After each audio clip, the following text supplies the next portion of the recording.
আসসালামু আলাইকুম ওয়া রাহমাতুল্লাহি ওয়া বারাকাতুহু। আলহামদুলিল্লাহি রাব্বিল আলামিন ওয়াস সালাতু ওয়াস সালামু আলা রাসূলিহিল কারীম ওয়া আলা আলিহি ওয়া সাহবিহি আজমাইন। আজকে আমাদের একটি আলোচ্য বিষয়, সেটি হলো যে আল্লাহর নিকট সবচেয়ে প্রিয়তম আমল কি। আল্লাহ তাআলা কোন আমলকে, বান্দার কোন আমলকে বেশি পছন্দ করেন, বেশি ভালোবাসেন। এমনি প্রত্যেক নেক আমলই আল্লাহ ভালোবাসেন বলে তিনি বান্দাকে করতে নির্দেশ দিয়েছেন। কিন্তু এই আমল সমূহের ভিতরে এমন কোন কোন আমল আছে যে আমলকে আল্লাহ বেশি পছন্দ করেন। একে আহাব্বুল আমালি ইলাল্লাহ, মানে আল্লাহর নিকট সবচেয়ে বেশি পছন্দনীয় আমল। এই আমলগুলোর মধ্যে মূল কি হতে পারে? যত ভালোই কাজ হোক, সেই ভালো কাজের মূল কি? সেই ভালো কাজের মূল হলো তাওহীদ। তাওহীদ ছাড়া কোনো ভালো কাজ হবে গণ্য? কোনো প্রশ্নই আসে না। যত বড়ই আপনি ভালো কাজ করুন, যদি আপনার ভিতরে তাওহীদ না থাকে তাহলে সেটা গ্রহণযোগ্যই হবে না আল্লাহর কাছে, ভালো হতো দূরের কথা। সুতরাং মূল হলো তাওহীদ, আল্লাহর প্রতি ঈমান। আল্লাহর প্রতি ঈমান হচ্ছে সব থেকে বেশি পছন্দনীয় আমল। আর এ হচ্ছে আল্লাহর প্রতি ঈমান হলো সব আমলের মূল। এ আমল না হলে অন্য কোনো আমল ফলপ্রসূ নয়।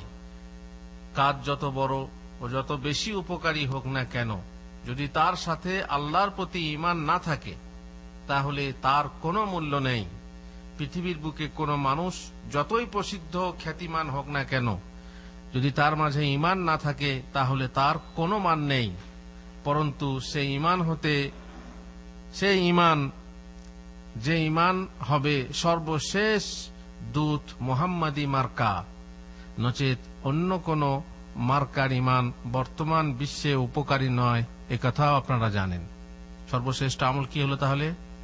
আল্লাহর প্রতি ঈমান, তাওহীদ। আল্লাহর প্রতি ঈমান বলতে মোটামুটি ভাবে আল্লাহ সম্পর্কে বিশ্বাস রাখতে হবে যে আল্লাহ আছেন, কোথায় আছেন। বহু মানুষ বহু রকমের ধারণা করে। অনেকে ধারণা করে যে আল্লাহ সব জায়গায় আছেন, অনেকে ধারণা করে আল্লাহ কলবে কলবে আছেন, অনেকে ধারণা করে যে আল্লাহ কোথায় আছেন কেউ জানে না। অনেকে মনে করে যে আল্লাহ তাআলা সৃষ্টির সাথে মিশে আছেন, মিলে আছেন। যা দেখবেন সবই আল্লাহ, যত কল্লা তত আল্লাহ। বিভিন্ন রকমের ঈমান আছে মানুষের, কিন্তু ঈমান বিল্লাহ যেটা সহি, যেটা আপনি সহিভাবে আল্লাহর প্রতি ঈমান আনবেন, ঈমান বিশ্বাস করবেন, সেটা কি? সেটা হলো যে আল্লাহ তাআলা আছেন আরশের উপরে, সমস্ত সৃষ্টির ঊর্ধ্বে, এবং তার উপরে কিছুই নেই। যদি আপনি বলেন যে আল্লাহ সব জায়গায় আছেন, সব জায়গায় যদি আল্লাহ থাকতেন তাহলে আল্লাহর নবীকে মেরাজে ডাকলেন কোথায়? তাহলে তো দুনিয়াতেও মেরাজ হতে পারতো, তাই না? আল্লাহ তো এখানেও আছেন। আর আল্লাহ সব জায়গায় থাকলে নোংরা জায়গাতে, আপনি যেখানে বসে আছেন সেখানে তার নিচে, আউযুবিল্লাহ, এরকম বলা ঠিক না, এরকম ভাবাও যায় না। সুতরাং আল্লাহ আছেন আরশের উপরে, আর রাহমানু আলাল আরশি ইস্তাওয়া। আর সব জায়গায় তার দৃষ্টি আছে, তার জ্ঞান আছে, তার ইলম আছে, তার সাহায্য সহযোগিতা সব জায়গায় আছে।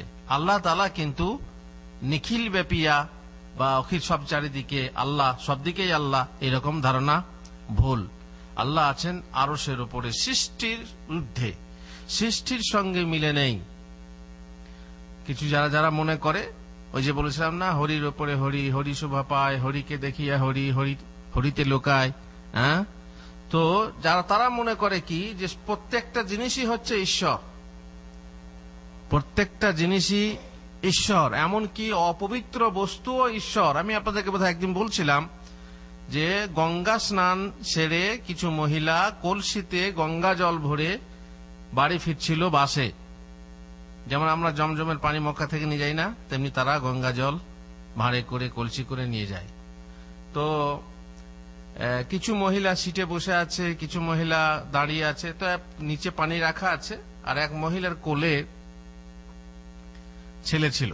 তো ছেলেটা পেশাব করে দিয়েছে, পেশাব গড়িয়ে গিয়ে গঙ্গার জলে মিশে গেছে। তখন এক বৃদ্ধা মহিলা বলছে, হাই আমার গঙ্গার জলটা অপবিত্র করে দিল। হ্যাঁ এই সে। তখন আরেক বৃদ্ধা বলছে, গঙ্গার জল অপবিত্র হয়নি, ছেলের মূত্র হচ্ছে নারায়ণ, ছেলের মূত্র নারায়ণ। তো কবি যিনি কবিতাটা লিখেছেন তিনি বলছেন যে ওই হরির ওপরে হরি, হরি শোভা পায়, হরিকে দেখিয়া হরি, হরিতে লোকায়। তার মানে পদ্ম পাতার ওপরে ব্যাঙ ছিল, সেই ব্যাঙ সাপ দেখে পানিতে লুকিয়ে গেল। তাহলে পদ্ম পাতা হচ্ছে হরি, ব্যাঙ হচ্ছে হরি, সাপ হচ্ছে হরি, পানি হচ্ছে হরি। তেমনি এখানে বলছেন যে হরির কোলেতে হরি, হরি শোভা পায়, হরির কোলেতে হরি, হরি শোভা পায়, গড়িয়া পড়িল হরি, হরিতে মিশিল হরি, পান যদি করে তাহে কিবা ক্ষতি তাই। বলছে যদি তাই হয়, পেশাব তাহলে পান করা যাবে। পেশাব যদি, মূত্র যদি নারায়ণ হয় তো পান করলে ক্ষতি কি? তো তাদের এই সমস্ত ধারণা, এই ধারণাগুলো হচ্ছে কি অমূলক, অমূলক ধারণা। আল্লাহ তাআলা বা ঈশ্বর যাকে বলে, ঈশ্বর হচ্ছে এমন এক মানে কি বলে আপনার অস্তিত্ব যে সবার ঊর্ধ্বে আছেন, আকাশের উপরের দিকে আছেন। আকাশের উপরে যেখানে কুরসি, কুরসির উপরে আরশ, সেই আরশের উপরে আছেন যার উপরে কিছু নেই। মোটামুটি আল্লাহ সম্পর্কে সম্যক ধারণা থাকতে হবে এবং জানতে হবে যে আল্লাহ হচ্ছে একমাত্র উপাস্য। লা ইলাহা ইল্লাল্লাহ, আল্লাহ ছাড়া কোনো সত্য মাবুদ নেই, সত্যিকারের ইলাহ নেই, সত্যিকারের উপাস্য নেই। এটা আপনাকে বিশ্বাস করতে হবে। আল্লাহর সঙ্গে অন্য কোনো উপাস্যকে ডাকা যাবে না, আর কোনো উপাস্য স্থির করা যাবে না, কোনো শিরিক করা যাবে না। আল্লাহ সম্পর্কে এই সম্যক ধারণা আপনাকে রাখতে হবে। তবে হবে কি যে ঈমান সর্বশ্রেষ্ঠ, আল্লাহর প্রতি বিশ্বাস সর্বশ্রেষ্ঠ আমল। আর একটা জিনিস আল্লাহ সম্পর্কে, আল্লাহর আকার আছে কিনা, আল্লাহ সাকার না আল্লাহ নিরাকার। অধিকাংশ মানুষ জানে আল্লাহ নিরাকার। আমাদের মুসলমানদের ভিতরে, মুসলিম ছাড়া অন্যান্য অমুসলিমদের তো বিভিন্ন ধারণা আছে, তাদের তো আবার প্রতিমূর্তি আছে, তাদের বিগ্রহ আছে, ইত্যাদি ইত্যাদি। কিন্তু আমাদের মুসলিমদের ধারণা যে আল্লাহর কোনো প্রতিমূর্তি নেই, আল্লাহর কোনো কি নেই, ছবি নেই, কিন্তু আকার আছে। সেই আকার কেউ জানে না কেমন, তার প্রতিমূর্তি করা অসম্ভব, কারণ সে ছবি বা আল্লাহর যে আকার, সে আকার কেউ জানে না। তবে আকার আছে, আকার আছে কথা আমরা কি করে বিশ্বাস করি? যেহেতু আল্লাহকে দেখা যাবে, যে জিনিস দেখা যায় তার আকার থাকা জরুরি। তাছাড়া কি করে দেখবো? জান্নাতে আমরা আল্লাহকে দেখবো না, দেখবো না। অতএব আল্লাহর আকার আছে। তাছাড়া রাসূলুল্লাহ সাল্লাল্লাহু আলাইহি ওয়াসাল্লাম দেখেছেন স্বপ্নে, তিনি বলছেন রাআইতু রাব্বি ফি আহসানি সূরা, আমি আমার রবকে সবচেয়ে সুন্দর আকারে দেখেছি। তার মানে আকার আছে, কিন্তু কেমন তা কেউ জানে না। লাইসা কামিসলিহি শাই ওয়া হুয়াস সামিউল বাসির, তার মতো কোনো কিছু নেই। আপনি কল্পনা করুন, যে কোনো কল্পনা আপনি করবেন তার মতো হবে না। তিনি হচ্ছেন সর্বশ্রোতা এবং সর্বদ্রষ্টা। তো আল্লাহ তাআলার আকার আছে, এটাও আপনাদেরকে বিশ্বাস করতে হবে। এইভাবেই সর্বশ্রেষ্ঠ আমল হবে আল্লাহর প্রতি ঈমান। নম্বর 2, তারপর এমন কোন আমল যে আমলকে আল্লাহ তাআলা ভালোবাসেন? আল্লাহর পথে সংগ্রাম, আল্লাহর পথে জিহাদ। জিহাদের বহু পর্যায় আছে, তার মধ্যে শেষ পর্যায় হলো সশস্ত্র জিহাদ, সশস্ত্র যুদ্ধ। কার জন্য? আল্লাহর জন্য। একমাত্র আল্লাহর কালেমাকে উঁচু করার জন্য যে জিহাদ, সেই জিহাদ হলো আল্লাহর কাছে পছন্দনীয়। আপনি আপনার স্বার্থে জিহাদ করলেন, আপনি আপনার দেশের জন্য করলেন, আপনি আপনার পদের জন্য করলেন, গদির জন্য করলেন, টাকা পয়সার জন্য করলেন, চাকরির জন্য করলেন, এটা না। কোনটা? যেটা আল্লাহ একমাত্র আল্লাহর দিনকে প্রতিষ্ঠা করার জন্য আল্লাহর রাস্তায় হবে, সেটাই হলো সর্বশ্রেষ্ঠ আমল। আল্লাহর প্রতি ঈমান ও তার বিধানকে পৃথিবীর বুকে প্রতিষ্ঠা কল্পে এবং তার পথে যাবতীয় বাধা দূরীকরণার্থে সংগ্রামের বড় গুরুত্ব রয়েছে ইসলামে।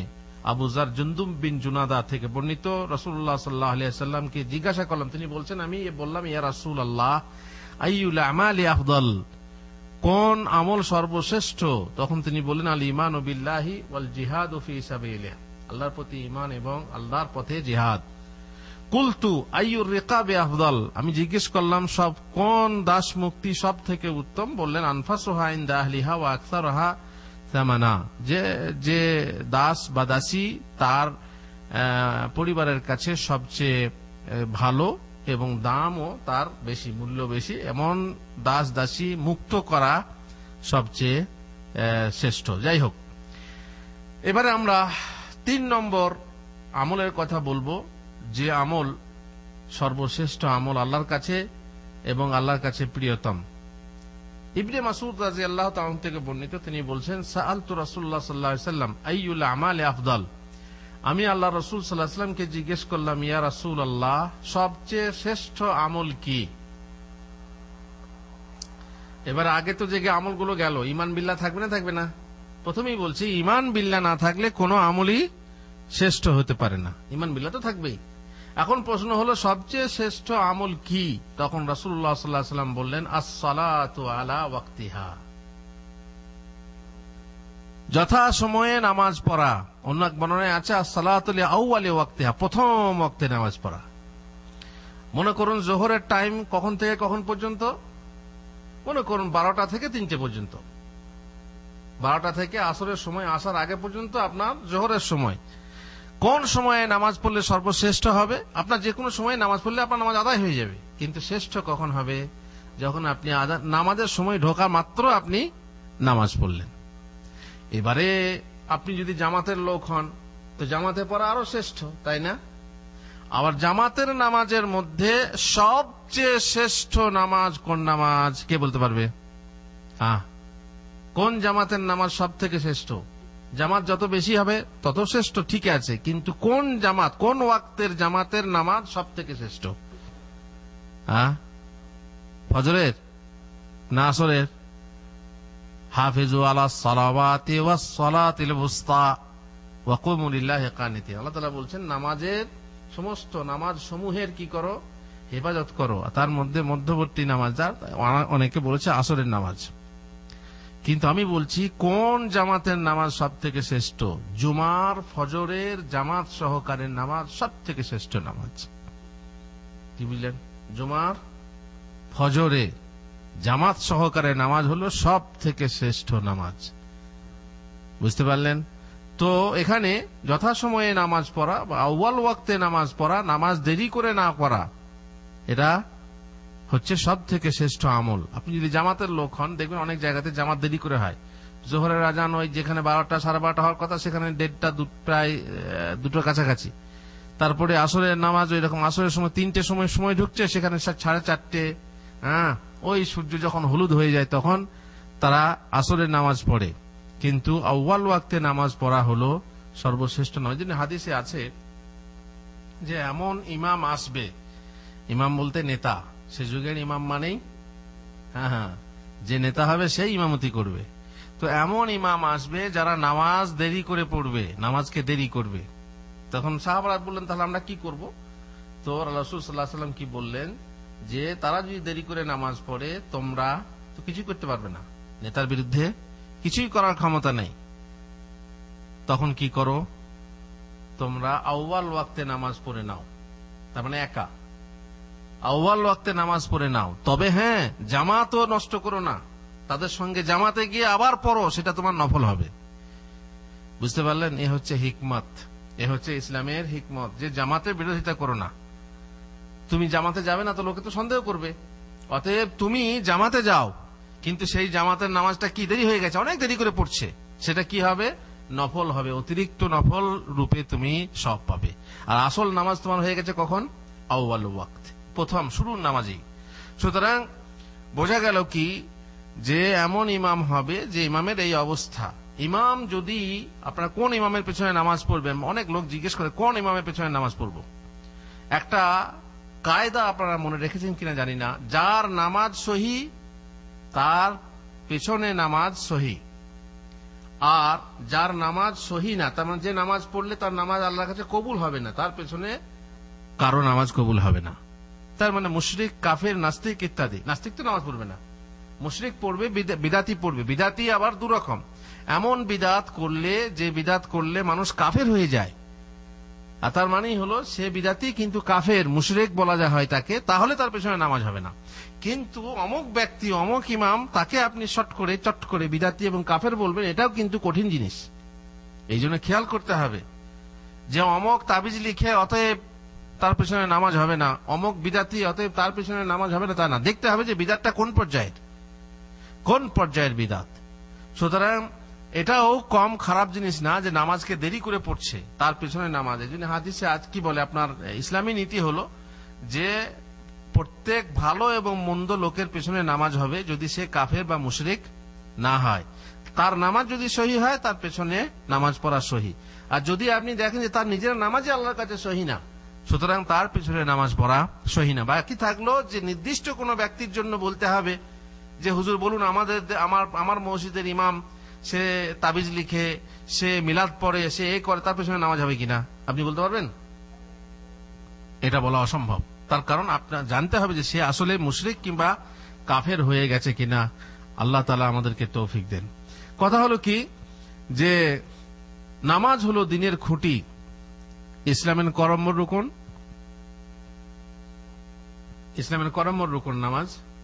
নামাজ হচ্ছে 2 নম্বর রুকন।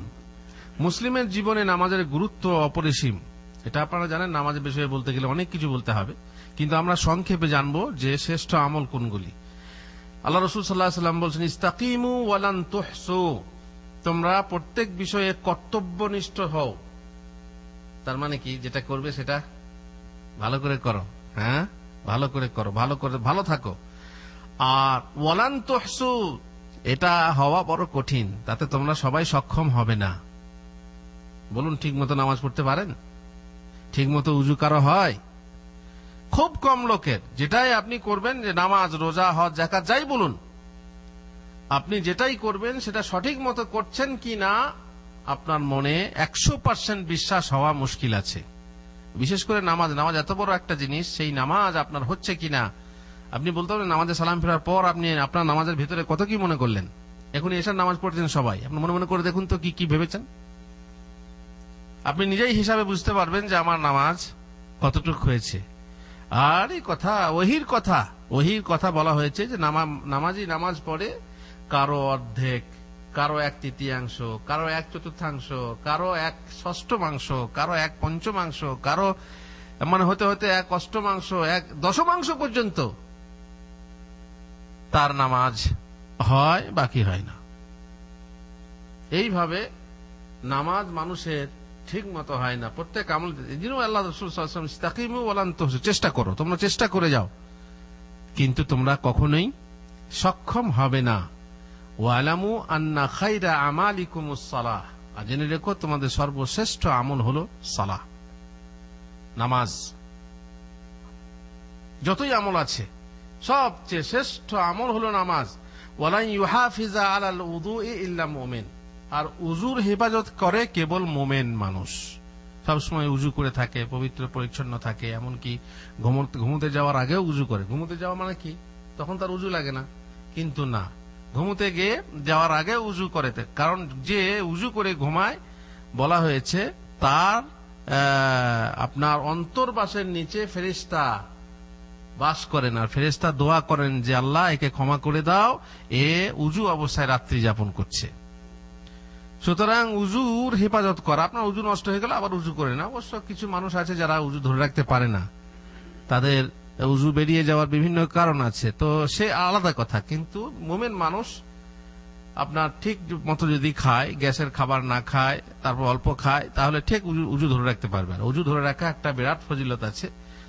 তাকে মুমিন বলে আপনার সার্টিফিকেট দেওয়া হয়েছে। রাসূলুল্লাহ সাল্লাল্লাহু আলাইহি ওয়াসাল্লাম সার্টিফিকেট দিয়েছেন, লা ইউহাফিজা আলাল উযুই ইল্লা মুমিন। মুমিন ছাড়া উজুর কেউ হেফাজত করে না।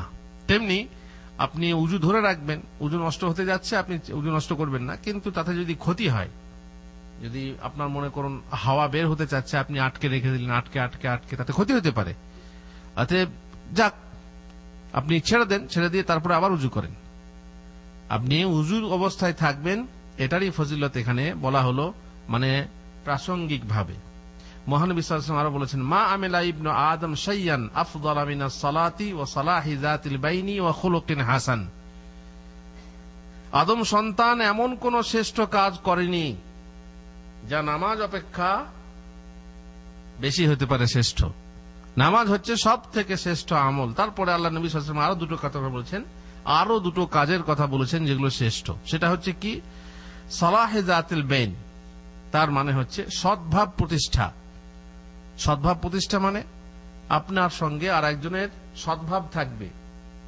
যদি আপনার অন্যায় হয়, আপনি ক্ষমা চেয়ে তার সঙ্গে সদ্ভাব প্রতিষ্ঠা করবেন। কিংবা দুই ভাইয়ের মধ্যে যদি কোনো মানে বিবাদ থাকে, সেই বিবাদ মিটিয়ে দিয়ে সন্ধি করে আপনি সেটা তাদের মাঝে তাদের মাঝে সন্ধি বা সদ্ভাব প্রতিষ্ঠা করবেন। এটা হচ্ছে সব থেকে ভালো আমল, শ্রেষ্ঠ আমল। আর 3 নম্বর হচ্ছে সচ্চরিত্রতা, সুন্দর চরিত্র। সুন্দর চরিত্র কাকে বলে আপনারা জানেন, যে মানুষকে দেখে কোনো অভিযোগ থাকবে না, সামনে আসবে, হাসি মুখে আসবে, সালাম দেবে, এমন কথা বলবে যার কথাতে কোনো আঘাত নেই। কোনো মানুষ আছে, বহু মানুষ আছে যাদের কথায় কি লাগে, মনে হয় যেন পিন ঠুকছে, কথা বলছে তো আঘাত লাগছে। কিন্তু চরিত্রবান মানুষের কি হবে, তার কথাবার্তা, হাসি ইত্যাদি চলাফেরা দেখবেন যে চলবে তো মনে হবে না যে অহংকারী। একবারে বিনয়ী ভাবে বা বিনয়ের সাথে চলাফেরা করবে ইত্যাদি। মানে সৎ চরিত্রতার যে সমস্ত আলামত আছে, সেই আলামত গুলো তার মধ্যে থাকবে। এ হলো শ্রেষ্ঠ আমল। আব্দুল্লাহ বিন আমর বলেন, এক ব্যক্তি আল্লাহ রাসূল সাল্লাল্লাহু আলাইহি ওয়াসাল্লামের নিকট উপস্থিত হয়ে জিজ্ঞাসা করল, সর্বশ্রেষ্ঠ আমল কি? উত্তরে তিনি বললেন, নামাজ। সে আবার বলল, তারপর কি ইয়া রাসূলুল্লাহ? তিনি বললেন, আস-সালাত, তার মানে নামাজ। তারপর আবার বলল, তারপরে কি হুজুর? তিনি বললেন, নামাজ। কবার হলো? তিনবার একই উত্তর হলো। তার মানে কি, 3 গুণ শ্রেষ্ঠ হলো নামাজ। সবচেয়ে শ্রেষ্ঠ আমল হলো নামাজ। বেশ, সংক্ষেপে নামাজের কথা হয়ে গেল। এবারে 4 নম্বর কাজ, যে কাজ আল্লাহর নিকট বেশি পছন্দনীয় অথবা শ্রেষ্ঠ আমল, মহান আল্লাহর জিকির। জিকির, আল্লাহর জিকির বা স্মরণ যাকে বলে। জিকির মানে কি? স্মরণ। সর্বশ্রেষ্ঠ আমল। এই আল্লাহর জিকির, জিকির বলতে আপনার 2 রকম হতে পারে। স্মরণ মানে আপনি আল্লাহকে স্মরণে রেখেছেন, যখন কোনো পাপ কাজ করবেন আল্লাহকে মনে পড়ছে, ভালো কাজ করার জন্য আল্লাহকে, এটা আল্লাহ আপনার কি মনের ভিতরে, ব্রেনের ভিতরে আল্লাহ তাআলা আপনার স্মরণে আছেন। আর দ্বিতীয় হলো আপনার মুখে, আপনি মুখে আল্লাহকে স্মরণ করছেন, সুবহানাল্লাহ, আলহামদুলিল্লাহ, আল্লাহু আকবার, লা ইলাহা ইল্লাল্লাহ, আস্তাগফিরুল্লাহ, এই সমস্ত বলে আপনি মুখে প্রকাশ করছেন। এই হচ্ছে আল্লাহর জিকির। আর কখনো কখনো আল্লাহ আল্লাহ গো তুমি আমাকে দাও, আল্লাহ আমাকে রক্ষা করো, আল্লাহ, এটাও হচ্ছে কি জিকির। কিন্তু এটা কি জিকির 2 রকমের, জিকিরে দোয়া আর জিকিরে মাসআলা। কি বলে? জিকিরে দোয়া ও জিকির আর দোয়া আল মাসআলা। মানে দোয়া হচ্ছে আল্লাহকে ডাকা হচ্ছে 2 রকম। এক প্রকার ডাকাতে আল্লাহর কাছে কিছু চাওয়া হয় না, আর এক প্রকার ডাকাতে আল্লাহর কাছে চাওয়া হয়। তো আপনি জিকির করবেন, আল্লাহর কাছে কিছু চাইবেন, আল্লাহ। এটা কখন বলা হয়? যখন আপনার ভিতরে কোনো কষ্ট হয়, হয় আপনি দোয়া করবেন, না হয় কারো উপরে বদদোয়া করবেন। এই জন্য রাসূলুল্লাহ সাল্লাল্লাহু আলাইহি ওয়াসাল্লাম বলেছেন, ওয়াত্তাকু দাওয়াতাল মাজলুম। মাজলুম, যার প্রতি তুমি জুলুম করছো, অত্যাচার করছো, তার দোয়া থেকে সাবধান থেকো। ফাইন্নাহু লাইসা বাইনাহু বাইনাল্লাহি হিজাব। কারণ এই অত্যাচারীর দোয়ার মাঝে এবং আল্লাহর মাঝে কোনো পর্দা থাকে না।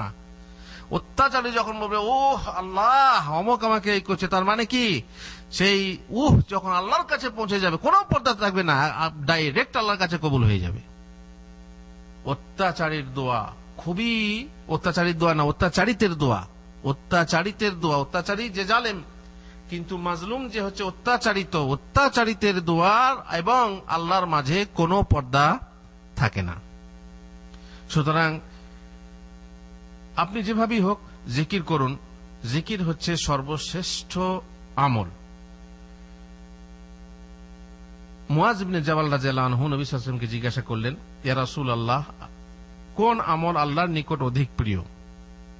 আইয়ুল আমালি আহাব্বু ইলাল্লাহ, কোন আমল আল্লাহর নিকট অধিক প্রিয়? তো তিনি বললেন, আন তামুতা ওয়া লিসানুকা রাতবুম মিন যিকরিল্লাহ, তোমার এমন অবস্থায় মরণ আসা যে অবস্থায় তোমার জিভটা আল্লাহর জিক্রে আর্দ্র, মানে ভিজে থাকবে।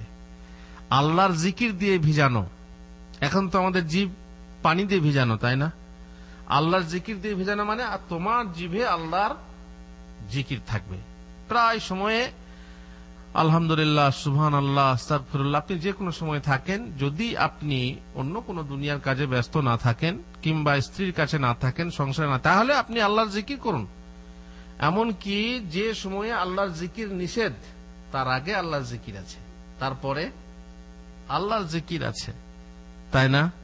বাথরুমে আল্লাহর জিকির নিষেধ, কিন্তু তার আগে আছে, তারপরে আছে। এই জন্য বাথরুমে ঢোকার পরে আমরা কি বলি? গুফরানাক, আল্লাহ তোমার ক্ষমা চাই। কি বাথরুমে গিয়ে পাপ করলেন নাকি? কি করলেন? যেহেতু এতক্ষণ আল্লাহর জিকির বন্ধ ছিল, এই জন্য আপনি বললেন আল্লাহ আমি ক্ষমা চাই, আল্লাহ গুফরানাক। বাথরুম থেকে বের হয়ে আমাদেরকে আল্লাহর কাছে ক্ষমা চাইতে হয়। তো আল্লাহর জিক্রে জিভ ভিজিয়ে রাখা, এটা হচ্ছে শ্রেষ্ঠ, আল্লাহর কাছে পছন্দনীয় আমল। আল্লাহকে স্মরণ করবেন, এটা আল্লাহর কাছে পছন্দনীয় হবে না? নিশ্চয়ই হবে। আবু দারদা রাদিয়াল্লাহু তাআলা বলছেন, রাসূলুল্লাহ সাল্লাল্লাহু আলাইহি ওয়াসাল্লাম বলেছেন, আলা উনাব্বিউকুম বিখাইরি আমালিকুম, আমি কি তোমাদেরকে সর্বশ্রেষ্ঠ আমলের কথা বলে দেব না? ওয়া আযকাহা ইনদা মালিকিকুম, এবং তোমাদের প্রভুর নিকট সবচেয়ে পবিত্র আমল। ওয়া আরফাইহা ফি দারাজাতিকুম, এবং তোমাদের মর্যাদায় সবচেয়ে উচ্চ আমল। ওয়া খায়রিল লাকুম মিন ইনফাকিজ যাহাবি ওয়াল ফিদ্দা, সব সোনা চাঁদি দান করার চেয়ে উত্তম, মানে সেই আমলটা সোনা চাঁদি দান করার থেকেও উত্তম। ওয়া খায়রিল লাকুম মিন আন তালকাউ আদুওয়াকুম ফাতাদরিবু আনাকাহুম ওয়া ইয়াদরিবু আনাকাকুম, শত্রুর সম্মুখীন হয়ে গর্দান কাটা এবং কাটানোর চেয়েও শ্রেষ্ঠ। তার মানে জেহাদ থেকেও শ্রেষ্ঠ। সেখানে জেহাদ থেকে শ্রেষ্ঠ মানে নফল জেহাদ, ফরজ জেহাদের তুলনায় হয় না, নফল জেহাদ থেকেও শ্রেষ্ঠ। সেটা কি? সাহাবারা বললেন, হ্যাঁ আল্লাহ রসুল নিশ্চয়ই বলে দিন। তিনি বললেন, জিক্রুল্লাহি তাআলা, আল্লাহ তাআলার জিকির, আল্লাহ তাআলার জিকির। আর তার মানে এই নয় যে আল্লাহ তাআলা জিকির করতে থাকবো, যখন জিহাদের সময় আসবে জিহাদ ছেড়ে দিয়ে আল্লাহ জিকির করতে থাকবো, মসজিদে সুবহানাল্লাহ সুবহানাল্লাহ, তা না। জিকিরের সময় যখন আসবে তখন কি বলে, জিহাদের সময় যখন আসবে তখন আপনার জিহাদটাই শ্রেষ্ঠ। যেমন কোরআন পড়া আর জিকির পড়া, কোনটা বেশি শ্রেষ্ঠ? কোরআন পড়াটা শ্রেষ্ঠ। কিন্তু যখন রুকুতে থাকবেন, সিজদায় থাকবেন, তখন কোনটা শ্রেষ্ঠ? কোনটা? জিকিরটা শ্রেষ্ঠ। তখন কোরআন পড়া নিষেধ, তাই না? যখন যখন যখন যেটা আসবে তখন। আপনি যখন মুরগি জবাই করবেন, আপনি কথা জন্য বলি, 3 বার যদি কেউ সূরা ইখলাস পড়ে, কুল হুয়াল্লাহু আহাদ 3 বার পড়লে এক কোরআন খতম করার সওয়াব হবে, তাই না? একটা কোরআন একবার যদি কোরআন খতম করেন যে সওয়াব হয়, 3 বার কুল হুয়াল্লাহু আহাদ পড়লে সেই সওয়াব হবে। এখন যদি আপনি মুরগি জবাই করার সময় 3 বার কুল পড়েন বা একবার কুল পড়েন, তো মুরগিটা হালাল হবে? এখানে কি বলতে হবে? বিসমিল্লাহ আল্লাহু আকবার। যেখানে যেটা, যাকে যেখানে যেমন শোভনীয় সেখানে আপনাকে সেটাই পড়তে হবে, তাছাড়া হবে না। অতএব এখানে যে বলা হলো যে জিহাদ থেকেও শ্রেষ্ঠ, দান খয়রাত করা থেকেও শ্রেষ্ঠ আল্লাহর জিকির, তার মানে এই নয় যে আপনি জিকিরই করতে থাকবেন, জিহাদ বাদ দেবেন এবং দান খয়রাত করা বাদ দেবেন, ওগুলোও করবেন, কিন্তু এটা হচ্ছে আল্লাহর জিকির হচ্ছে ওই সওয়াবের থেকেও বড় সওয়াব। কিন্তু ওগুলো যখন প্রয়োজন পড়বে তখন আপনার সেগুলো সেই সময়ে শ্রেষ্ঠ হয়ে যাবে। মহানবী সাল্লাল্লাহু আলাইহি ওয়াসাল্লাম বলেছেন, সাবাকাল মুফাররিদুন, মুফাররিদগণ আগে বেড়ে গেছে। সকলে জিজ্ঞাসা করলো, হে আল্লাহর রাসূল, মুফাররিদ কারা? তিনি বললেন, আল্লাহ অধিক অধিক জিকিরকারী পুরুষ ও নারী। আযাকিরুনাল্লাহ কাসীরান ওয়া যাকিরাত, যারা বেশি বেশি আল্লাহর জিকির করে তারা অনেক আগে বেড়ে গেছে। অতএব আমাদের উচিত আমরা বিশেষ করে যারা ভালো মানুষ বলে মনে করি নিজেদেরকে, যে আমরা আল্লাহর পথে আছি এবং যে কোনো কাজ করি, খারাপ কাজ করি না, সব সময় আল্লাহর স্মরণ আমাদের মনে রাখা উচিত। যারা মনে করুন মাঠে ঘাটে কাজ করি, যারা মনে করুন লাঙ্গল ধরে মানে গরুর পেছনে যাচ্ছে, তাই না, অনেক টাইম, সেই সময়ে মুখটা যদি কারোর সঙ্গে কথা বলতে না হয় কিংবা গরু হাঁকাতে না হয়, তা সেই সময় কি করা উচিত? সুবহানাল্লাহ, আলহামদুলিল্লাহ পড়া। আপনি আল্লাহর জিকির করতে থাকবেন, আল্লাহর জিকির।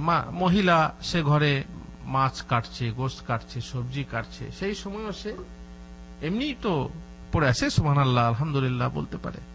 এই জন্য আপনি দেখবেন সৌদি আরবে খেয়াল করেছেন, এদের সাধারণত যারা ভালো লোক তারা প্রায় কথায় কথায় আল্লাহর জিকির বলে থাকে। এমনকি গালি দেওয়ার সময়ও, গালি দেওয়ার সময়ও আল্লাহর জিকির। হাদাকাল্লাহ, ইয়াহদিকাল্লাহ বলে না, আল্লাহুম্মা সাল্লি আলা মুহাম্মদ, দরুদ, জিকির। আরে সুবহানাল্লাহ, সুবহানাল্লাহ, আল্লাহু আকবার। তার মানে অবাক হওয়ার সময় আমরা কি বলি? আরে বাসরে, আরে বাবারে, আরে অমক অমক তমক, আমরা বলি না বাপরে মারে আর কি বলি। কিন্তু এরা সেই জায়গাতে অবাক হওয়ার সময় সুবহানাল্লাহ, আল্লাহু আকবার, এবং কিছু হলে আলহামদুলিল্লাহ, তুমি যাবে ইনশাআল্লাহ, আরে মাশাআল্লাহ। দেখছেন, সব সময় জিকির ভিত্তি কথাবার্তা এদের মুখে থাকে। অথচ আমাদের বাঙালিদের যেহেতু বাংলা দিনের ভাষা নয়, এই জন্য ভাষা ব্যবহারে এসব কিছু নেই। তবে মুসলমানদের উচিত এটা অভ্যেস করা। যখন যেটা আছে তখন আপনি দেখবেন মানুষ আল্লাহ আল্লাহ আল্লাহ আল্লাহ, এরা আল্লাহ আল্লাহ বলছে, কেন? অবাক হচ্ছে। তো মোট কথা হলো, অবশ্য আল্লাহ আল্লাহ বলে কোনো জিকির নেই। কি বলতে হবে? সুবহানাল্লাহ, আলহামদুলিল্লাহ, আল্লাহু আকবার, লা ইলাহা ইল্লাল্লাহ, আস্তাগফিরুল্লাহ ইত্যাদি। তো এইভাবে আপনি জিকির দিয়ে আপনার জিভটাকে ভিজিয়ে রাখলে পরে সেটাই হচ্ছে আল্লাহ তাআলার কাছে সব থেকে শ্রেষ্ঠ। এটা আশা করি আমরা বুঝতে পেরেছি এবং আমরা চেষ্টা করব, বিশেষ করে যেখানে অপেক্ষা করতে হয়, ঘন্টার পর ঘন্টা যেখানে অপেক্ষা করি লাইন দিয়ে অপেক্ষা করতে হয়, সেখানে সময় যেন নষ্ট না হয়, সেখানে আস্তাগফিরুল্লাহ পড়ুন। সাহাবারা বলছেন, রাসূলুল্লাহ সাল্লাল্লাহু আলাইহি ওয়াসাল্লাম কোন মজলিসে বসতেন তো আমরা আন্দাজ করতাম যে তিনি 100 বার কি পড়ছেন? আস্তাগফিরুল্লাহ পড়ছেন, আস্তাগফিরুল্লাহ, আস্তাগফিরুল্লাহ। কোন হাদিসে আছে 70 বার আমি আস্তাগফিরুল্লাহ, ডেলি আস্তাগফিরুল্লাহ, আস্তাগফিরুল্লাহ। আপনি শুনবেন, হাসপাতালে আছেন, হাসপাতালে এখন আপনার দিয়েছে, নম্বর দিয়েছে, নম্বরের জন্য অপেক্ষা করছেন, সেই সময় দেখবেন সৌদিরা মাঝে মাঝে বলে না। আর আমরা হলে কি বলতাম? ঘোড়ার ডিম কোথাকার, অমক তমক, হাতি বাচ্চা, অমক কি সব বলে মনে মনে বিরক্তি প্রকাশ করি। এও বিরক্ত হচ্ছে বলে, গা মুছছে বলে কি বলছে? আস্তাগফিরুল্লাহ, আস্তাগফিরুল্লাহ। কত সুন্দর। অতএব অপেক্ষার সময়গুলোকে যদি আপনি ইস্তেগফার দিয়ে ভরতে পারেন, মানে আস্তাগফিরুল্লাহ বলে ভরতে পারেন, তাহলে কাল কিয়ামতের দিনে আপনি খুশ হবেন। আপনি দেখবেন আপনার আমলের খাতাগুলো সব জিকিরে ভর্তি। আর জিকিরে ভর্তি হলে নিশ্চয়ই আপনি লাভবান হবেন কাল কিয়ামতে। সুতরাং খেয়াল করতে হবে, গালি দেওয়ার সময় এমন গালি দেবেন না, বরং সেই গালি দেবেন যে গালিতে কে আছে, দোয়া আছে ইত্যাদি। 5 নম্বর কাজ, যে কাজকে আল্লাহ পছন্দ করেন তা হলো মহান আল্লাহর প্রশংসা। প্রশংসা কে না চায়? প্রশংসা সবাই চায়, তাই না? খোদ আল্লাহ তাআলা প্রশংসা চান এবং তার বিশাল গ্রন্থ শুরু করেছেন কি দিয়ে? নিজের প্রশংসা দিয়ে। আলহামদুলিল্লাহি রাব্বিল আলামিন। আল্লাহর প্রশংসা খুব প্রিয়, আল্লাহর কাছে প্রশংসা খুব প্রিয়। রাসূলুল্লাহ সাল্লাল্লাহু আলাইহি ওয়াসাল্লাম বলেছেন, আত-তাআন্নী মিনাল্লাহ, তার মানে ধীরতা, স্থিরতা আল্লাহর পক্ষ থেকে। আল্লাহ তাআলা ধীরতা, স্থিরতা পছন্দ করেন, মানুষের ভিতরে ছটফটানি পছন্দ করেন না। যে স্থির মানুষকে আল্লাহ পছন্দ করেন। এটা কার পক্ষ থেকে? আল্লাহর পক্ষ থেকে। কিছু কিছু জিনিস আছে আল্লাহর পক্ষ থেকে এবং শয়তানের পক্ষ থেকে। যেমন রাগ কার পক্ষ থেকে? শয়তানের পক্ষ। এটা কার পক্ষ থেকে? তো কিছু কিছু জিনিস আছে শয়তানের পক্ষ থেকে। শয়তান কখনো ঘুম পাড়িয়ে দেয় ইত্যাদি ইত্যাদি। শয়তান ভালো জিনিস শুনতে দেয় না, ঘুম পাড়ায়। ঘুমা ঘুমা ঘুমা, শুনিস না। বুঝতে পারলেন? তো কিছু জিনিস আছে। তো এখানে বলা হচ্ছে যে আত-তাআন্নী মানে ধীরতা, স্থিরতা হচ্ছে আল্লাহর পক্ষ থেকে। ওয়াল উজলাতু মিনাশ শাইতান, তড়িঘড়ি করা, ছটফট করা, জলদিবাজি করা, শীঘ্রতা করা, এটা কার কাজ? কার পক্ষ থেকে? শয়তানের পক্ষ থেকে। তার মানে কি, যে ব্যক্তি কোনো কাজ করতে গিয়ে তাড়াহুড়ো করবে, এই জন্য আমাদের বাংলাতে বলে তারার কাজে বাড়া। তাড়াহুড়ো করে করতে গেলে দেখবেন কাজটা নষ্ট হয়ে গেল। তাড়াহুড়ো হচ্ছে শয়তানের পক্ষ থেকে। এখানে আমি আল্লাহর প্রশংসা বলতে গিয়ে মাঝখানে হাদিসটা যেহেতু আছে সেহেতু বলতে হচ্ছে আর কি। তাড়াহুড়ো করা শয়তানের বা জলদিবাজি শয়তানের পক্ষ থেকে। আল্লাহর চেয়ে বেশি ওজর কবুল করার কেউ নেই। আল্লাহ তাআলা খুব ওজর কবুল করে থাকেন। আর প্রশংসার চেয়ে অধিক প্রিয় আল্লাহর কাছে অন্য কিছু না। বলছেন ওয়ামা আহাদুন আকসারু মা'যিরা মিনাল্লাহ ওয়ামা মিন শাইইন আহাব্বা ইলাল্লাহি মিনাল হামদ। আল্লাহ তাআলা কাছে প্রশংসা, তার প্রশংসা করেন, আল্লাহ তাআলা খুব পছন্দ করেন। এই জন্য আল্লাহ রাসূল সাল্লাল্লাহু আলাইহি ওয়াসাল্লাম বলছেন যে আল্লাহ তাআলা চান যে তুমি খাবার খাবে, কি বলবে? খাবার খাওয়ার পরে আলহামদুলিল্লাহ বলবে, পানি খাওয়ার পরে আলহামদুলিল্লাহ বলবে। এটা আল্লাহ খুব পছন্দ করেন। তাহলে প্রশংসা আল্লাহ পছন্দ করেন। মাঝখান থেকে জলদিবাজির কথাটা বলে দিই, সেটা হচ্ছে যে জলদিবাজি, কোনো কাজে জলদিবাজি ছটফটানি ভালো না। আপনি যে কোনো কাজ করেন ধীরতার সাথে, স্থিরতার সাথে। চট করে পরীক্ষায় বসলেন, পরীক্ষা দিতে ছেলে তাড়াহুড়ো করে লিখতে যায়, তখন কি হয়? ভুল হয়। কোন কাজ, এখন মেকানিকের কাজ বলুন, তাড়াহুড়ো করে করতে যায়, খারাপ হয়ে যায়। অতএব তাতে আপনার জলদিবাজি ঠিক না। হাতিম আল আসাম বলেছেন জলদিবাজি করা শয়তানের কাজ। এটা আপনি শুনলেন, হাদিস থেকেই শুনলেন যে শয়তানের কাজ।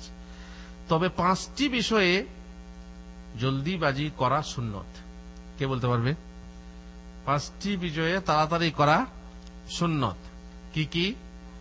মেহমানকে খাওয়ানো।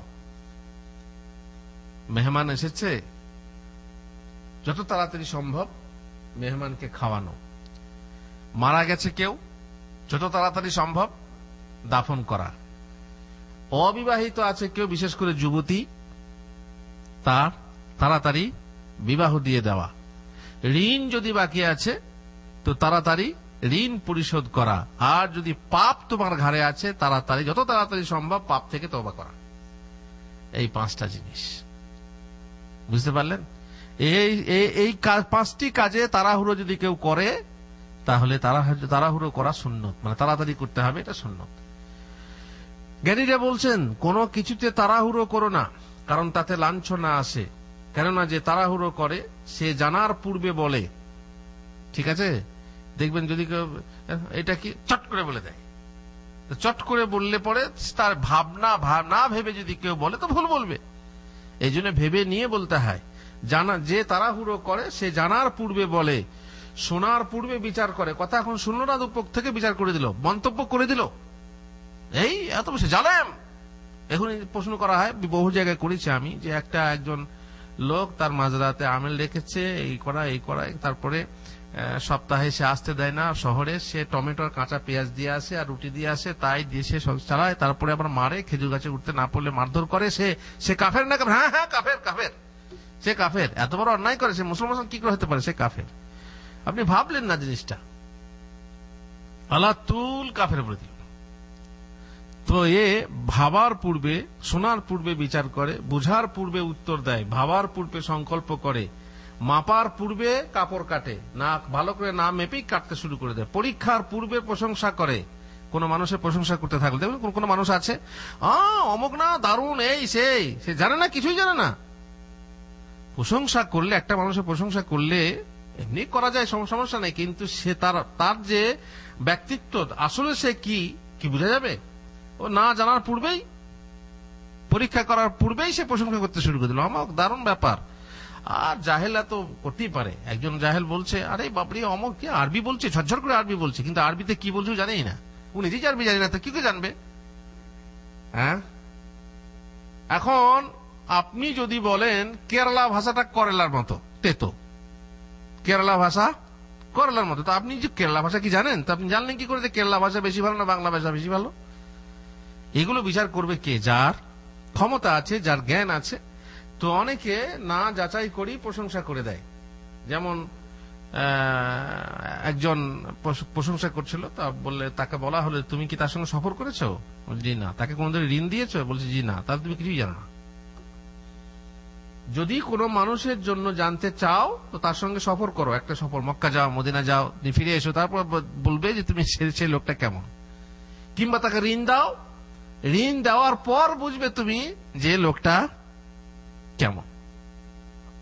সুতরাং এ যাচাই না করে প্রশংসা করে, কারণ সে জলদিবাজ। সত্যতা যাচাইয়ের পূর্বে দুর্নাম করে। একটা কথা শুনলো যে অমুকে, বাস তার দুর্নাম শুরু করে দিল, যাচাই করে দেখলো না। সুতরাং এরা যা জলদিবাজি করে তাদের এই অবস্থা। আর এমনটি করে সে অবশ্যই লজ্জিত, লাঞ্ছিত হয় এবং নিরাপত্তা হারিয়ে বসে, তার নিজের জন্য নিরাপত্তা থাকে না। কারণ যে এইসব কথা বলবে, আলগাজিব কথা বলে দিল বাস, তো তার তো ক্ষতি আসবেই। জলদি ভাবে কোন একটা মানুষের বিষয়ে মন্তব্য করলেন, কোন একটা জামাতের ব্যাপারে মন্তব্য করলেন, কোন একটা দলের ব্যাপারে মন্তব্য করলেন, কোন একটা দেশের ব্যাপারে মন্তব্য করলেন। এই যে এখন সৌদি আরবে খাদেমা আসছে বাংলাদেশ থেকে, তো আল্লাহ তাআলা মানে কত বান্দা সৌদি আরবকে গালাগালি করছে, অথচ খাদেমা আসা কি নতুন? এটা বহুদিন থেকে আসছে, ইন্দোনেশিয়া থেকে, বহু জায়গা থেকে আসছে। এখন তাদের সমস্যা, মাথা ব্যথা কি, যে খাদেমা আসছে বিনা মাহরামে, বিনা স্বামীতে, এটা অন্যায় না? আরে অন্যায়টা কার? যারা আসছে তাদের অন্যায় না সৌদি আরবের অন্যায়? মানলাম সৌদি আরবে দরকার, এখন দরকার। যে মেয়েগুলো আসছে সেই মেয়েগুলো কি পর্দানসীন মেয়েগুলো আসছে না? তারা যখন বাইরে যায় তারা কি মাথায় কাপড় নেয়? এখানে এসে বোরকা পরবে ঠিকই, এখানে তো বললাম এয়ারপোর্টে পর্দা করবে, এয়ারপোর্টে পর্দা শুরু করবে এখানে এসে। কিন্তু যারা আসছে, কোন ভালো মেয়ে কি আর বাইরে কাজ করতে আসে? একান্ত যে নিরুপায় রাখা, আমি বলছি না যে সব মেয়ে খারাপ, হতে পারে ভালো মেয়েও থাকতে পারে, বাধ্য হয়ে আসে। কিন্তু আমার মনে হয় যে সে নিজে পেটে কাপড় বেঁধে পড়ে থাকবে, যেটুকু পায় সেটুকুই খাবে, তবু বাইরে, বিশেষ করে বিদেশে পরের বাড়িতে কাজ করতে যাবে না। কারণ পরের বাড়িতে কাজ করতে গেলেই বেপর্দা হতে হবে, বিশেষ করে পর্দার ব্যাপারটা। নির্জনতা হবে, পরপুরুষের সাথে নির্জনতা হবে, আরো কত কি হবে। সুতরাং সৌদি আরবকে গালি দেওয়ার জন্য আল্লাহু আকবার তাড়াহুড়ো, সে ফেসবুকে এত লেখালেখি, লুচ্চা, অমক তমক বলে গালাগালি শুরু করছে। এমনকি আলেম দেখছি, তারা আলেমও, কিন্তু এভাবে গালাগালি করছে, ভেবে দেখে না যে কাকে গালিটা দেওয়া উচিত। গালি দিতে শুরু করছে। ধীরতায় আছে নিরাপত্তা, শীঘ্রতায় আছে লাঞ্ছনা। সময় আসার পূর্বে ফল পাওয়ার জন্য তাড়াতাড়ি করো না, সময় আসতে দাও, তারপরে ফল পারবে। আর যদি সময়ের আগে ফল পারো, তাহলে কাঁচা ফল খেতে হবে। পাকলে না পাকলে কাঁচা ফল খেয়ে, কলা যদি না পাকে আপনি রান্না করে খাওয়া যাবে, কিন্তু কাঁচা যদি আপনি গোটা খেতে চান তো নিশ্চয়ই আপনি কেমন বুঝতে পারছেন যে কোনো ফল। বেশ, এবারে বললাম কি, তাহলে এখানে কথাটা ছিল প্রশংসা সম্পর্কে, যে আল্লাহ তাআলা প্রশংসা পছন্দ করেন, নিজের প্রশংসা। এই প্রসঙ্গে দৃঢ়তা, স্থিরতা এবং জলদিবাজির কথা বলা হলো। 6 নম্বর কাজ যেটা আল্লাহ তাআলা পছন্দ করেন সেটা হচ্ছে অপরকে খুশি করা। অপরকে খুশি করা, অপরের মনে খুশি ভরে দেওয়ার কাজে এক প্রকার তৃপ্তিকর আনন্দ আছে। আপনাকে যদি বলা হয় চিনি হওয়া ভালো না চিনি খাওয়া ভালো, উত্তর কি? চিনি হওয়া ভালো না খাওয়া ভালো? এখন দুটো দৃষ্টিভঙ্গি আছে, এক হচ্ছে দুনিয়াদারি দৃষ্টিভঙ্গি আর এক হচ্ছে দিনদারি দৃষ্টিভঙ্গি। ছেলেকে ডাক্তার করা ভালো না আলেম করা ভালো? যদি বলে আলেম করা ভালো, এটা হচ্ছে কি শরঈ বা দ্বীনি দৃষ্টিভঙ্গি। আজ বলেন না ডাক্তার করা ভালো, তার কারণ আলেম করলে পরে টাকা পয়সার গ্যারান্টি নেই, চাকরির গ্যারান্টি নেই। বিশেষ করে আমাদের দেশে আলেম হওয়া মানেই হাতে ঝুলি নেওয়া, তাই না? মাদ্রাসার জন্য আদায় করতে যেতে হবে, মাসে চাকরিগুলো আদায় করতে হবে। আর ডাক্তার হলে মাশাআল্লাহ, যদি কোথাও চাকরি নাও পান, একটা রুম মানে রেডি করে ডিসপেন্সারি খুলে দেন, টাকা আসতে থাকবে। লোক তো রোগ বাড়ছে না কমছে, রোগের অভাব নেই, আজকাল হাতুড়ে ডাক্তারের অভাব নেই। তো যাই হোক, যদি আপনি জিজ্ঞেস করা হয় যে কোনটা আপনার জন্য ভালো, তো কেউ বলবে ডাক্তার করা ভালো, কেউ বলবে আলেম করা ভালো। ঠিক আছে, তো এইভাবে দুনিয়াদারির দৃষ্টি এবং দিনদারি দৃষ্টি, যে কোনো কাজ আপনি করবেন যদি আপনি অপরকে খুশি করেন, তো খুশি করাতে তৃপ্তিকর আনন্দ আছে। চিনি হওয়া ভালো না খাওয়া ভালো? নিশ্চয়ই আপনি যদি দিনদার হন তো বলবেন চিনি হওয়া ভালো, তাই না? আর যদি দুনিয়াদার হন তাহলে কি বলবেন? চিনি খাওয়া ভালো। আপনি পরের উপকার সাধন করবেন, সেটাই হচ্ছে সবচেয়ে ভালো, এটা হচ্ছে দিনদারি দৃষ্টি। কিন্তু অপরকে আনন্দিত করার মাঝে পরিপূর্ণ আনন্দের স্বাদ আছে, এটা যারা করে তারা জানে। পোলাও খাওয়া ভালো না খাওয়ানো ভালো? আপনি দেখেন, আপনি নিজের মনে বলেন, যদি আপনি একদিন পোলাও খান, কি মজা লাগলো। কিন্তু যদি আপনি আপনার কাউকে ভালো লক্ষ্যে, মনে করুন হুজুরকে, কারণ হুজুরা তো বেশি পেটুক লোকের কাছে বদনাম আছে, যদি হুজুরকে একদিন পোলাও খাওয়ান, সেদিনকার আনন্দ আর নিজের আনন্দ, নিজে খেলেন না আনন্দ, কোন আনন্দ বেশি লাগবে? আমি বলছি না যে আমাকে খাওয়ান, আমি কথার জন্য বলছি আর কি। আপনি আপনার বন্ধুকে পোলাও খাওয়ালেন, আর আপনি একদিন একা নিজে পোলাও খেলেন, কোনটা বেশি আনন্দ লাগবে? আপনি দেখবেন এটা মানুষের প্রকৃতি, খাওয়ানোতে বেশি আনন্দ আছে। আপনি একটা ভালো কাপড় পরুন, তা পরে একটা আনন্দ লাগবে, সত্যি আনন্দ আছে, মনে একটা আমেজ আছে। কিন্তু যেটা ভালো কাপড় আপনি কোনো গরিব মানুষকে দেন, কেমন বেশি লাগবে? বেশি আনন্দ লাগবে। এটা মানে মানুষের নিয়ম। আল্লাহ রাসূল সাল্লাল্লাহু আলাইহি ওয়াসাল্লাম বলছেন, ইন্না আহাব্বাল আমালি ইলাল্লাহি তাআলা বা'দাল ফারাইদ ইদখালুস সুরুরি আলাল মুসলিম। সমস্ত ফরজের পর আল্লাহর নিকট পছন্দনীয় আমল হলো সেই আমল মুসলিমের মনে যে আমল আনন্দ ভরে দেয়। একটা মুসলিমকে খুশ করলেন, আল্লাহু আকবার। আপনারা নিশ্চয়ই জানেন যে ঈদের দিনে কি আনন্দ হয়। ঈদের দিনে কি আনন্দ হয় যখন আপনি ঈদের মানে শরীয়তগত দিক না বুঝবেন, বিশেষ করে যখন আপনি ছোট বাচ্চা, কিশোর, এখনো যুবক হননি, তখন সব দেখা দেখি আনন্দ। আমরা দেখি ছোটবেলাতে, বিশেষ করে ঈদের দিনে, ঈদের সকালে, গরমের দিন হলে পরে সাবান মাখামাখি নিয়ে, সাবান আর সেন্ট। যারা গরিব মানুষ তারা সাবান কদিন মাখে? হ্যাঁ, পেলে কোনো সময়, কিংবা কোনো সময় ঈদের সময় সাবান মাখার নিয়ে কি আনন্দ। তো সাবান মাখবো, বাড়িতে এসে সাবান চাইছি, সাবান নেই, সাবান কেনা পয়সাও নেই, বুঝতে পারলেন? সেই সময় যদি একটা গরিব মানুষের ছেলেকে একটা সাবান দেন, একটা আতর দেন ঈদের দিনে, খুশি হবে না? হবে না? আপনি পথের যে ছেলেগুলোকে দেখছেন কোন অনেক সময় দেখবেন হোটেলে রান্না হচ্ছে, কিংবা চায়ের দোকানে বিভিন্ন ভাজাভাজি হচ্ছে, অনেক ছেলে দূর থেকে তাকি দেখে, আহা পেটে খিদে আছে, যদি একটা পায়, যদি কেউ দেয়। যদি আপনি একটা রুটি তাকে কিনে দেন, কত আনন্দ লাগে, কত আনন্দ লাগে। সে আনন্দ হবে, আনন্দিত হবে, আর আপনার মনও আনন্দে ভরে যাবে। কত লোক আছে যারা শীতে থরথর করে কাঁপছে, তাকে যদি একটা কাপড় দেন, শীতের কাপড়, সে যদি পরে, সে আনন্দিত হবে এবং আপনার জন্য দোয়া করবে, আর আপনার মনটাও খুশ হবে। সুতরাং এমন বহু মানুষ আছে যারা খেতে পায় না। কোন কোন জায়গাতে কুকুরে এবং মানুষে লড়ালড়ি করছে কে খাবে এই খাবারটা। ওই যে হোটেল থেকে যে নোংরাগুলো যায় না, অর্ধেক খেয়েছে কেউ, অর্ধেক খায়নি, অর্ধেক স্যান্ডউইচ খেয়ে ফেলে দিয়েছে, সেইগুলো খাওয়ার মতো লোক আছে। সুতরাং সেইগুলো খেয়াল করে যদি আপনি তার মনে আনন্দ ভরে দেন, এর থেকে বড় আনন্দ আর কিছুই নেই, এর থেকে বড় পছন্দনীয় আল্লাহর কাছে এমন আমল কিছুই নেই। ইবনে উমর রাদিয়াল্লাহু তাআলা আনহু বলছেন, রাসূলুল্লাহ সাল্লাল্লাহু আলাইহি ওয়াসাল্লাম বলেছেন, আহাব্বুন নাসি ইলাল্লাহি তাআলা আনফাহুম লিন-নাস। আল্লাহর কাছে সবচেয়ে প্রিয় ব্যক্তি সেই যে লোকের জন্য সবচেয়ে বেশি উপকারী। যে লোকের সব থেকে বেশি উপকার করতে পারে, সেই হলো আল্লাহর কাছে সব থেকে প্রিয় ব্যক্তি। আল্লাহু আকবার। বহু উপকারী মানুষ আছে, দেখবেন কারো হাট বাজার করে দেওয়া, কারো পানি তুলে দেওয়া, কারো অফিসিয়াল কোনো কাজ করে দেওয়া, ইত্যাদি বিভিন্ন রকমের উপকার, বিভিন্ন রকমের উপকারিতা আছে। সেই ব্যক্তি সব থেকে আল্লাহর কাছে শ্রেষ্ঠ যে মানুষের জন্য উপকারী। ওয়া আহাব্বুল আমালি ইলাল্লাহি তাআলা সুরুরুন তুদখিলুহু আলা মুসলিম। আল্লাহর নিকট সবচেয়ে শ্রেষ্ঠ প্রিয় আমল হলো সেই আনন্দ যা কোনো মুসলিমকে দেওয়া হয়। আও তাকশিফা আনহু কুরবাহ, কিংবা তার কোনো বিপদ দূর করে দেওয়া হয়। আও তাকদি আনহু দাইনান, কিংবা তার কোনো ঋণ পরিশোধ করে দেওয়া হয়। আও তাতরুদা আনহু জুআন, কিংবা তার কোনো ক্ষুধা মিটিয়ে দেওয়া হয়।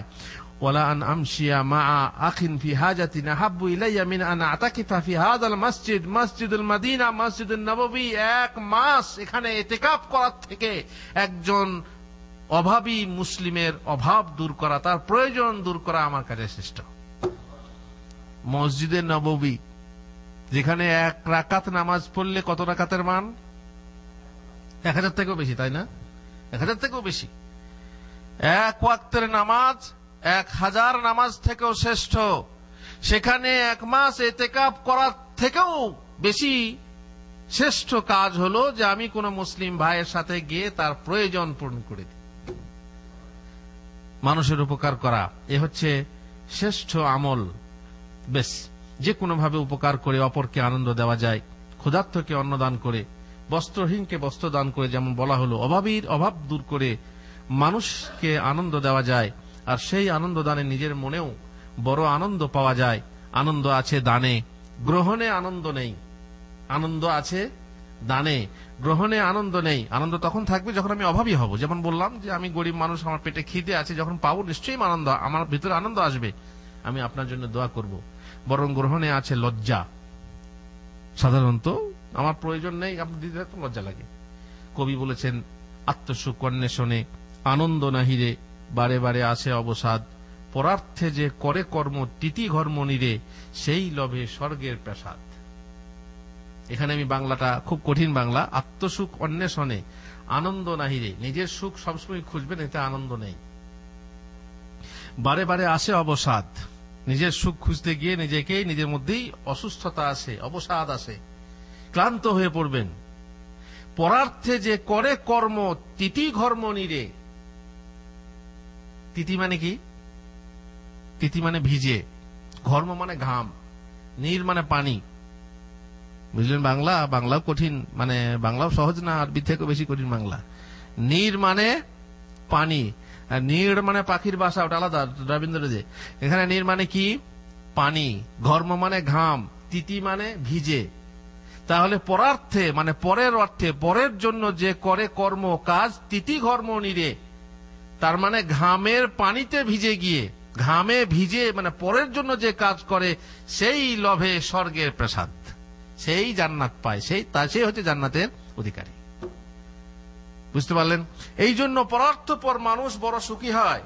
আর সেজন্যই আত্মকেন্দ্রিক না হয়ে সদা পরোপকারে মনোযোগী হতে হয়।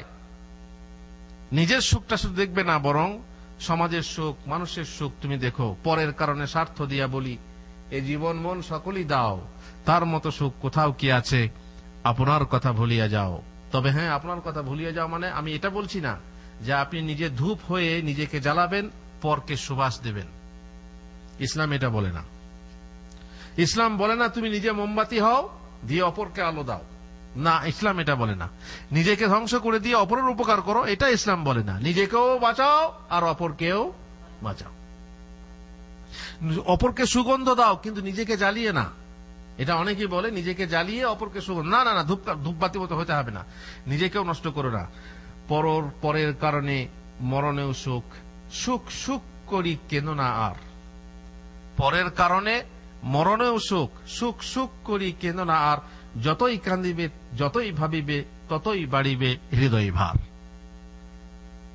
অতএব পরের কারণে স্বার্থ দিয়া বলি। স্বার্থ দিয়া বলি মানে কি? বলি মানে কথা বলি না, বলি মানে কি? বলিদান। পরের কারণে নিজের স্বার্থকে বলিদান দাও, এই জীবন মন সকলই দাও পরের জন্য। যাই হোক, এসলো কবিতা। 7 নম্বর কাজ বলে শেষ করে দেবো। কোন কাজ যখন করবেন, সেই কাজটা একটানা করতে হবে। এটা আল্লাহর কাছে বেশি পছন্দনীয়। নিরবচ্ছিন্ন ভাবে করতে হবে, একটানা করতে হবে, লাগাতার করতে হবে। এ নয় যে একবার করলেন ছেড়ে দিলেন, আবার করলেন, একবার ছেড়ে দিলেন, না, চলবে। মনে করুন চাষতের নামাজ আজকে পড়তে সুযোগ পেলেন, পড়লেন, কালকে সুযোগ পেলেন না, পড়লেন না। তাহাজ্জুদের নামাজ আজকে পড়তে সুযোগ পেলেন, কালকে পেলেন না, পড়লেন, এটা আলাদা কথা। কিন্তু আপনি যদি একটানা করে যান, ডেলি আপনি চাষতের নামাজটা পড়েন, তাহলে পরে সেটা হচ্ছে আল্লাহর কাছে বেশি পছন্দনীয়। এক সোমবার রোজা রাখলেন, পরের সোমবার রাখতে পারলেন না, কিংবা এক মাসে 3টে রোজা রাখলেন, যে 13, 14, 15, পরের মাসে রাখতে, এটা আল্লাহর কাছে পছন্দ। আল্লাহর কাছে পছন্দ যে কাজটা করবেন সেটা আপনি একটানা করে যাবেন। এটাই চেষ্টা রাখতে হবে যে একবার করলে বা যে কাজটা করা ভালো, সে কাজটা একটানা নিরবচ্ছিন্ন ভাবে করে যাওয়া। কোনো আমল করলে তা নিরবচ্ছিন্ন ভাবে করে যাওয়া উচিত। কম হলেও তা ধারাবাহিকতার সাথে কোনো ফাঁক বিরতি না দিয়ে যথাসময়ে করে যাওয়া উচিত। ভালো কাজ কখনো কখনো করা এবং মাঝে মধ্যে বন্ধ করে দেওয়া উচিত নয়। অল্প হলেও তা বরাবর করে যাওয়া উচিত। এমনই কাজ মহান আল্লাহ। আপনি দান করলেন, আজকে কাল দান করলেন, তারপর বন্ধ করে দিলেন, আর দান করলেন না, একটা মানুষকে আপনি দিচ্ছিলেন, তারপর দেওয়া বন্ধ করে দিলেন, হ্যাঁ, অবশ্য কোন শারীরিক কারণ থাকলে আলাদা কথা। একজনকে দিলেন তারপর দিচ্ছিলেন না, কারণ দেওয়া হবে কার জন্য? আল্লাহর জন্য। আর দেওয়া না হবে মানে দেবেন না আপনি কার জন্য? আল্লাহর জন্য, তাই না?